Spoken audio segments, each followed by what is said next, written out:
Hi friends, Tuesday மீலாக நான் பார்க்கலாம் வாங்க. இன்றைக்கி வந்து பார்த்தீங்கன்னா முளைக்கட்டின பச்சை பயிரை வச்சு ஒரு வெஜ் பிரியாணி மாதிரி தான் பண்ணிகிட்ருக்கேன். செம்ம டேஸ்ட்டாக இருக்கும். சாப்பாட்டு அரிசிலே தான் பண்ணிகிட்ருக்கேன். நல்லா எல்லாமே தாளித்து விட்டுட்டு ரைஸ்லாம் சேர்த்து ஒரு கொதி வந்ததுக்கப்புறம் நீங்கள் ஒரு 2 விசில் விட்டு எடுத்திங்கன்னா நல்லா வந்து உதிரியாக குக்கரில் பண்ண மாதிரியே இருக்காது, சூப்பராக இருக்கும். அதுக்கு தொட்டுக்கு வந்து பார்த்தீங்கன்னா முட்டை தொக்கு தான் பண்ணிகிட்ருக்கேன். ஒரே ஒரு சின்ன குடமிளகா வந்து மாடி தோட்டத்தில் இருந்தது, ஸோ அதையும் போட்டு அதிலே பண்ணிட்டேன். இது கூட அதுக்கு சேர்த்து சாப்பிடும்போது செம்ம டேஸ்ட்டாக இருக்கும். கண்டிப்பாக ட்ரை பண்ணுங்கள்.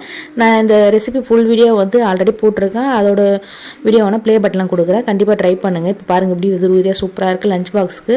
அப்புறம் வந்து பிரேக்ஃபாஸ்ட்டுக்கு இதே தான் வச்சு கொடுத்தேன். ஏன்னா வந்து பார்த்தீங்கன்னா டைம் ஆகிடுச்சு, சீக்கிரமாக வந்து வேணுன்றதுனால இந்த மாதிரி நான் 1 பாட் ரைஸே வந்து செலக்ட் பண்ணேன். அதுக்கப்புறம் வந்து லஞ்செல்லாம் பேக் பண்ணி வச்சாச்சு.